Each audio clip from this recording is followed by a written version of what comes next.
A beautiful atoll in the Pacific, gorgeous water, beautiful gardens, an orthopedic team, and hand problems. What do they all have in common? Stay tuned.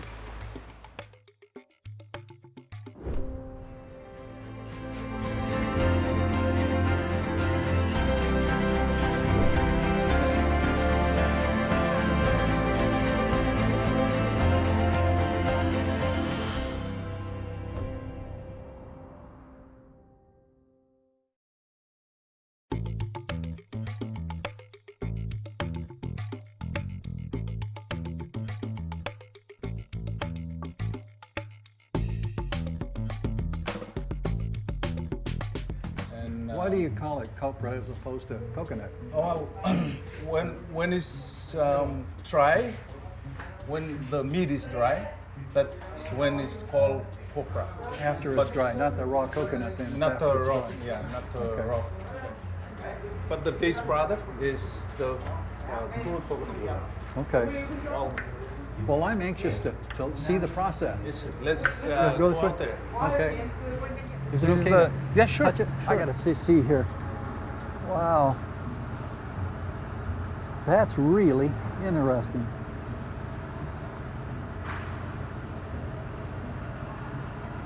It's got a totally different smell than I'd think it'd have. Yes. So all of that goes in Yeah, here. all goes in there. And Oh, big chews it all up. choose it about and everything all the way up there and to the mill. From there, it goes through here. Now what am I looking at here? You know, It's kind of a conveyor belt. That just, yeah, conveyor, yes. okay. Yeah. Yeah, this is the grinder. This is the one who grind the copra. After grinding, the result is like this. Oh. Yeah, after grinding. From copra, after grinding is the result. Yeah, interesting. Yes. Okay. And Boy, it's so oily. Very oily. This is before then any oil is taken out. yep, after grinder, this is cooking. This one. The copra, grind copra will coming up, bucket elevator, and then push down. This is the cooker. For cooking, we are using steam boiler. Okay. Yes. So it actually puts moisture in there too while it's cooking. No, Before the because, oil, or? the cooker is double jacket. Oh, it's separated. Yeah, the inside Okay. is the copra cake, and then outside is the steam.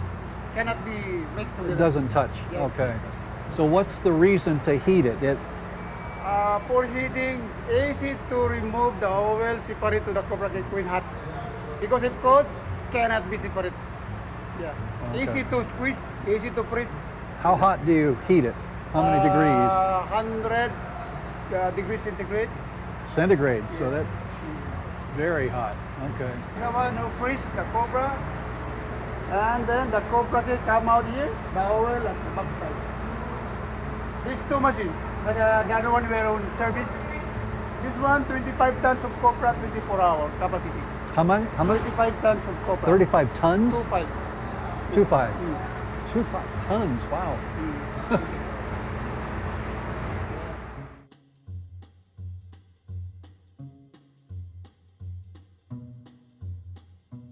So your name is Einstein. I Yes, can't sir. forget that. Yes, What do you do here, Einstein? I'm the plant manager. I run this thing. Okay. Well, give us a little tour of what we saw the process at the other part of the plant, but now you're the refinery. You do more with the product. Yes, we actually process the crude coconut oil to,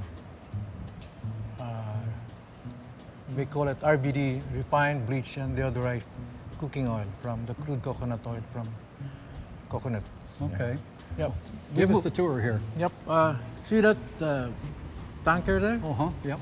We move the crude oil from the oil mill to here for refining, Okay. or further processing. And then, can we move around here? See, we put this, we call it a day tank. The small tank there. Okay. It's a day tank. It's actually, we put some there for measurement and transfer here So then it comes up into here. to the neutralization tank. You see, technically there's what we call the FFA on the crude coconut oil. The free fatty acid, it's not really good. Free fatty acid is not good in coconut oil. So you separate that you out? separate that out. That's why we neutralize it with alkali, which is caustic soda. Okay. Yeah. So that's a separation That's, process. yeah, you do that's here. the process. Okay. Out of it, we get waste product like soap stock, but we can process that again into soap. So we collect it here. Yep. That's wow. soap stock. Yeah. See Oh, that that's- messy part of the crude coconut oil. That is ugly If you looking. notice, the crude coconut oil from there is really dark, like coffee. This eventually becomes soap? Yeah, that's already a soap. That's already What's already it's a we call it black soap, dirty soap. Okay. Yeah. Well, I'm anxious to see how you get it white. Yeah, from that, the process includes the separation of soap at the bottom and neutralized oil at the top. After neutralization, we move the oil to the bleaching tank. Okay. There we dry the oil to get the moisture because we use some water here. Dry the oil before we bleach it. We use bleaching materials like activated carbon. Oh, okay. Yeah, charcoal, but It's charcoal, activated. So it can absorb colors. That thing there is a bleaching tank. It is operated under vacuum and heat the oil to about 80 to 90 degrees centigrade. Under vacuum, water evaporates below 100. Then we add the bleaching agents. After that, we filter it on top. There's a filter on top. This is actually the color of your cooking oil now, final color. Yeah, that's nice looking. Yeah, if you smell, there's still some bad smell. Yeah. Yep. That's why we go to the deodorizer. We cook it at very high temperature, like 175 degrees centigrade, Centigrade. under vacuum. Really hot. Yeah, under vacuum. So, because oil with air will oxidize, it will burn at that temperature. But under vacuum, it will not. Okay, but it kicks off the smell. Yeah, the smell, they evaporate, and that we call it water cuts, so that's where they catch the bad smell, and it mixes with the water. After deodorizing, we call this the final filter, polishing filter. Whatever carbon passed through here, it will be collected here. And what are all the little spigots? Those are That's- all those- just, that's that's the where oil, all, it's filtered all, oil. All the oil's Those are dripping out. filtered oil. So this will be the final filter before your cooking oil is. So now it comes from Yep. up the drippers. You see, it's under high temperature, so we have to cool it first before we filter and take it out. Okay. And where does it go now from here to be There's, bottled and things? 2 storage tank at the back, stainless steel tanks. Okay. See, here's where they make Oh, wow. bath soap, or they call it beauty soap from coconut oil. And all of it's by hand. Yeah.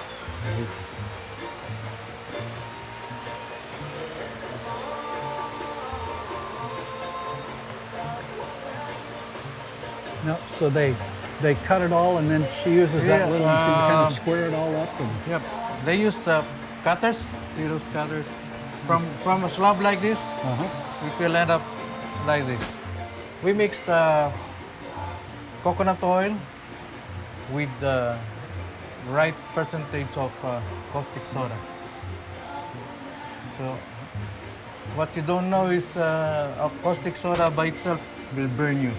If it's just by itself. Yeah. But when you mix it with or coconut oil, it will become soap. My grandmother used to make lye and use Lye, animal and fat. oil. Yeah, animal fat, yeah.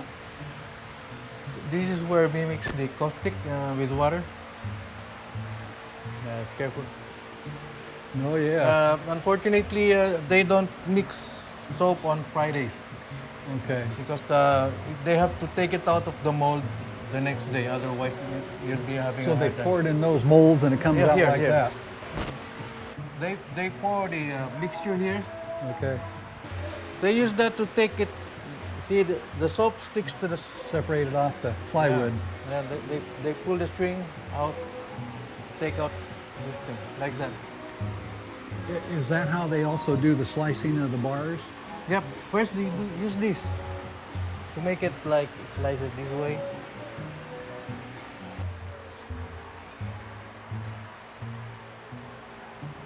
That's why we need huge people doing that. Huge power. people. Yeah. Big muscles. Big muscles.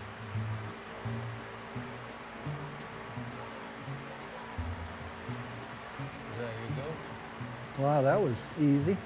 At least they made it look easy. Cut one or two. We're thinking of mechanizing this thing. Doing what now? Mechanize. We're looking for machines that can do it. Yep. Another one.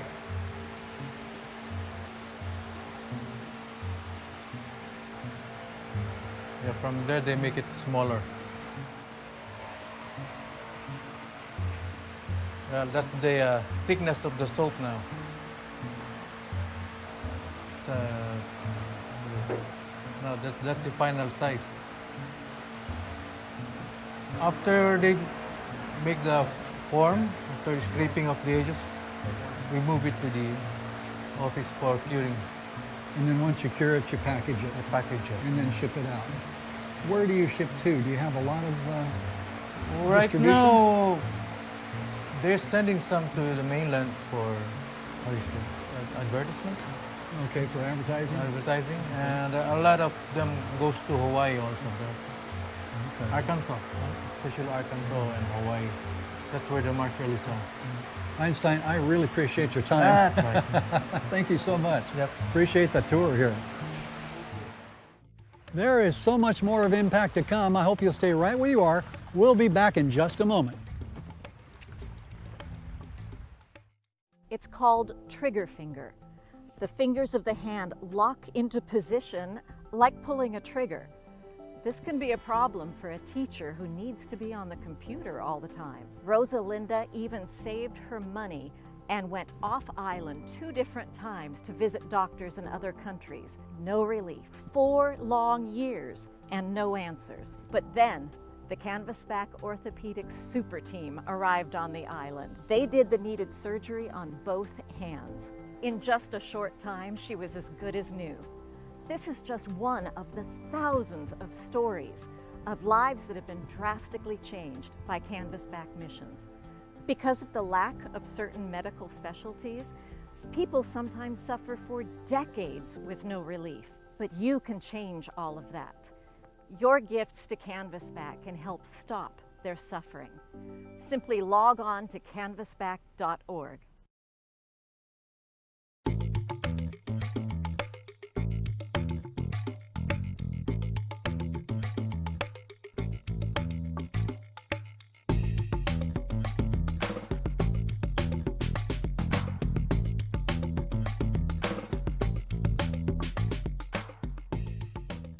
I am Dr. Rosalinda A. Sumawang.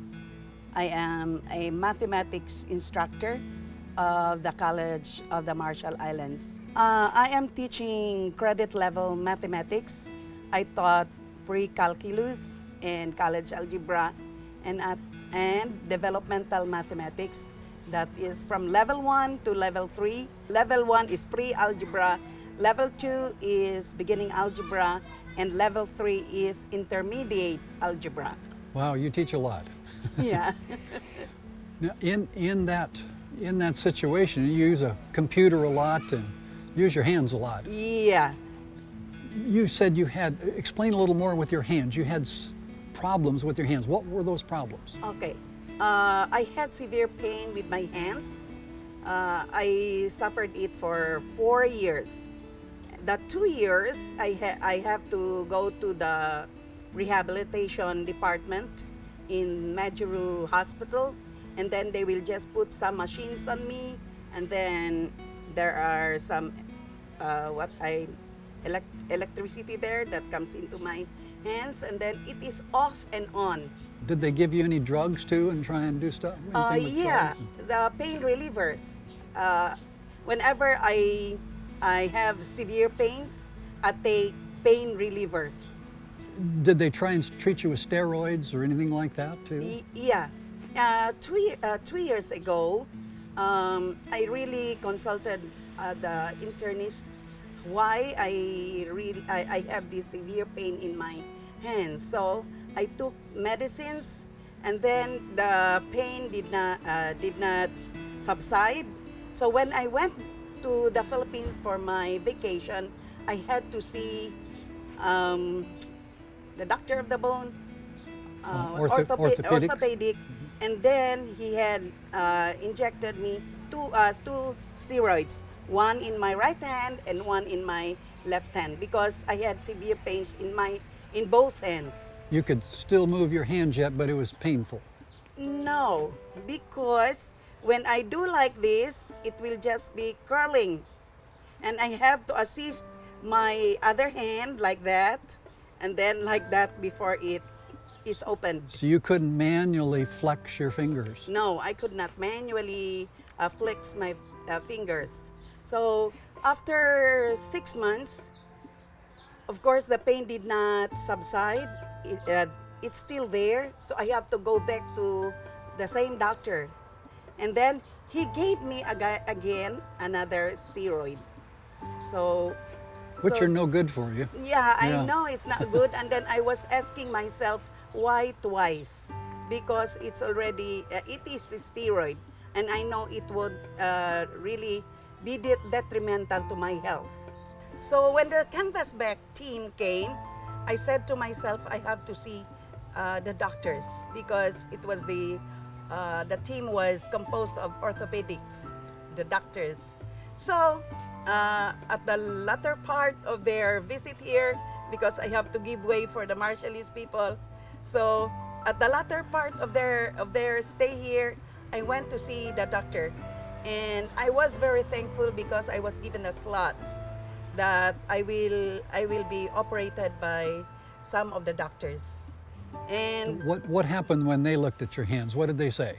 oh, they say that it was trigger finger, but I was unlucky because I had it in my two hands. So they say, oh, do not worry. The operation is just simple. So I trust the doctors. And what happened? And what happened after the operation?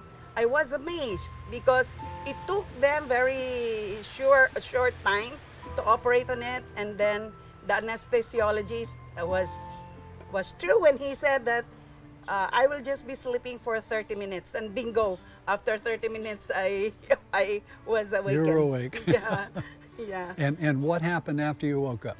After I woke up, I said, oh, the pain was not there yet because I was on anesthesia. But after few hours, of course, I feel the pain. But I rather have that pain than the pain before, because it was really, really very painful. So the pain was more on the wounds. But so this pain, what you're telling me, you'd had that pain that was very severe for 4 years. Yes. And all of a yes. sudden it's a different pain from the Yeah. operation. Yeah, it's a little bit different.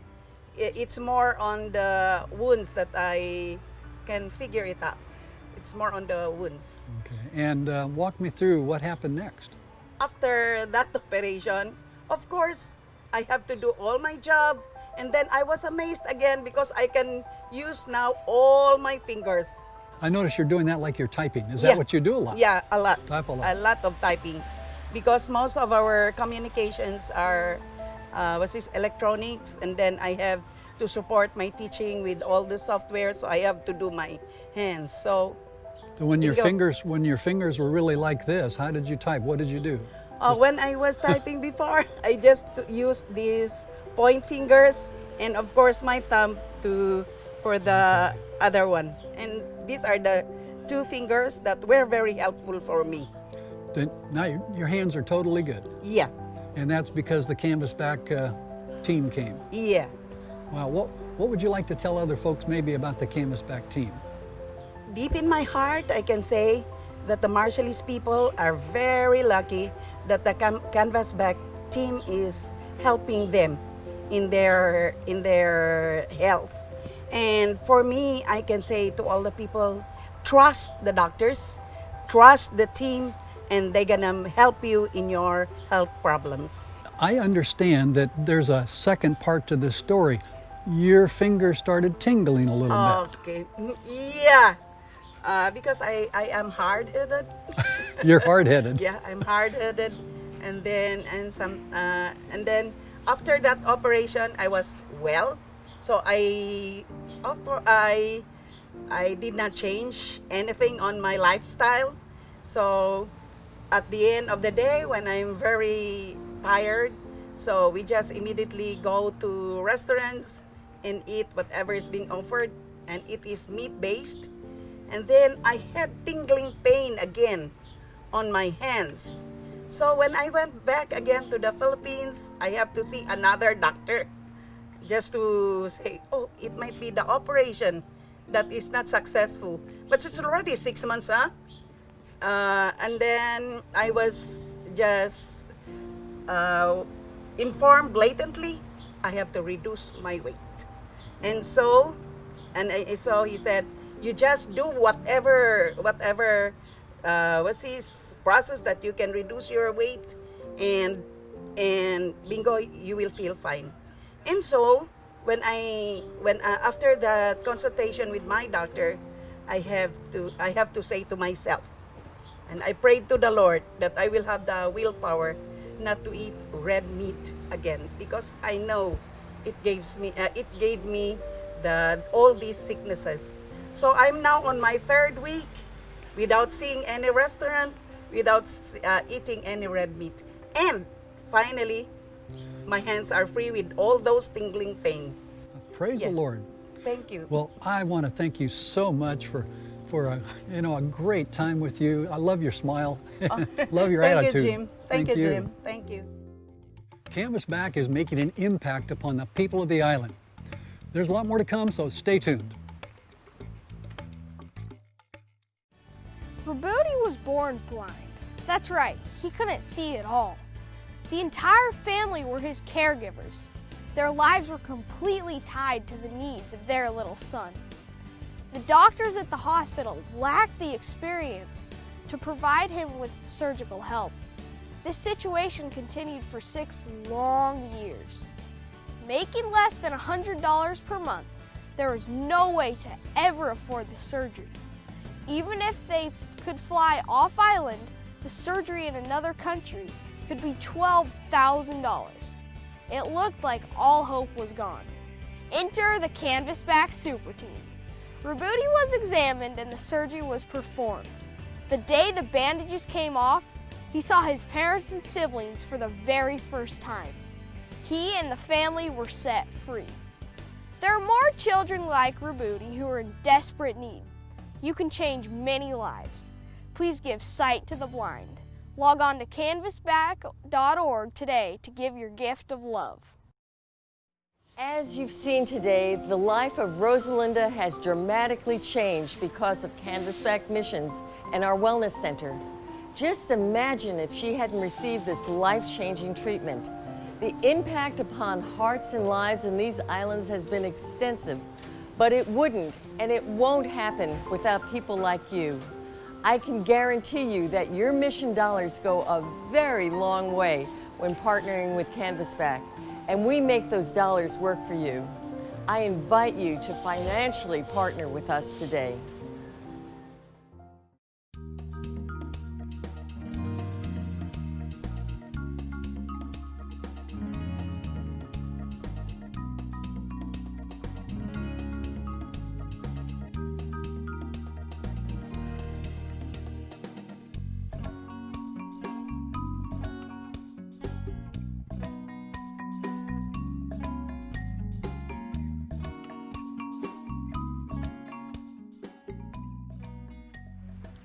To be a part of this exciting ministry, write us at Canvasback Missions, 940 Adams Street, Suite R, Benicia, California, 94510. You can also log on to canvasback.org or call us at 707-746-7828. Thank you for watching. Please join me again for another exciting island adventure. Remember, Canvasback is making an impact on hearts and lives, one miracle at a time.